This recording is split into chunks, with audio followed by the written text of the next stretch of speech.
घंटे तक हम आपको कराएंगे कमोडिटी बाजार की उन तमाम खबरों से रूबरू जो बाजार में आपको दिलाएगा मुनाफा। हम आपको बताएंगे कि बाजार में कहां पर किस तरीके से निवेश करना आपके लिए होगा फायदे का सौदा।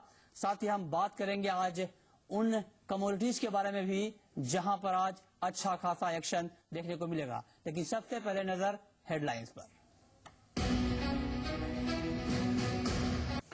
कमोडिटी बाजार पर बातचीत करने के लिए हमारे साथ तीन खास मेहमान हैं। हमारे साथ हैं एसएसजे फाइनेंस के प्रियांक उपाध्याय मुंबई से, और साथ ही हमारे साथ आस्था जैन जुड़ी हैं जयपुर से हेम सिक्योरिटीज की, और हमारे साथ हैदराबाद से हैं कार्वी कॉमट्रेड के अरविंद प्रसाद। आप तीनों का बहुत बहुत स्वागत है कार्यक्रम में। शुरुआत करेंगे, लेकिन सबसे पहले नजर यहाँ पे टॉप मूवर्स पर। अगर हम देखें तो आज सोयाबीन में अच्छा खासा एक्शन यहाँ पर देखने को मिला है, और जिस तरह से बाजार की चाल हमने पिछले दिनों देखी है उसमें एक बदलाव आता हुआ दिख रहा है।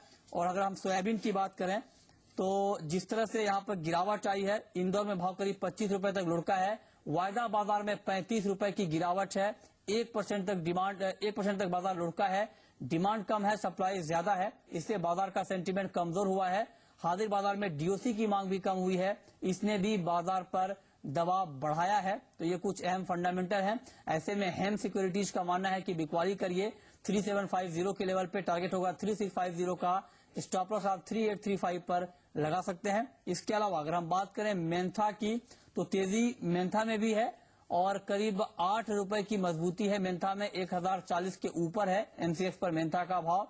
बारिश की वजह से सप्लाई पर कुछ असर पड़ता हुआ दिख रहा है, डिमांड ज्यादा है सप्लाई कम है, इसका असर कीमतों पर दिख रहा है। और हाजिर बाजार में भी मजबूती का रुख है, स्टॉकिस्ट की बाइंग भी बढ़ रही है। तो ये जितने भी फंडामेंटल है ये बाजार के लिए मजबूत है। हालांकि एक्सपर्ट्स का मानना है कि तेजी पर बिकवाली से आपको फायदा होगा। 1020 का लेवल बिकवाली के लिए बेहतर है, टारगेट 1055 का, स्टॉप लॉस आप 995 के स्तर पर लगा सकते हैं। और अब नजर डालते हैं अंतर्राष्ट्रीय बाजार की खबरों पर कि किस तरह के संकेत मिल रहे हैं। मॉर्गन स्टैनली ने सोने का अनुमानित भाव घटा दिया है। ऐसे में सोने की कीमतों पर और दबाव बढ़ सकता है, क्योंकि कई फंडामेंटल पहले से कमजोर हैं, और ऐसे में मॉर्गन स्टैनली ने जिस तरह से अनुमान घटाया है इसका सेंटीमेंटल इंपैक्ट बाजार पे और दिख सकता है। इसके अलावा अगर हम देखें तो चीन के शेयर बाजार में भारी गिरावट देखने को मिल रही है, और इसका इंपैक्ट यह है कि मेटल्स और क्रूड की कीमतों पर दबाव और बढ़ सकता है। ऑलरेडी बाजार दबाव में है, क्योंकि चीन जो है दुनिया का सबसे बड़ा मेटल कंज्यूमर और दूसरा सबसे बड़ा क्रूड कंज्यूमर है, लिहाजा चीन की बाजार का गिरावट का सीधा असर इन कमोडिटीज पर आपको देखने को मिल सकता है। चलिए अब बात कर लेते हैं गोल्ड की, जहां पे दबाव है। सबसे पहले आस्था आपसे ये समझना चाहेंगे, क्या आपको लगता है कि जिस तरह से बाजार एक दबाव के दौर में फंसा है, यही दबाव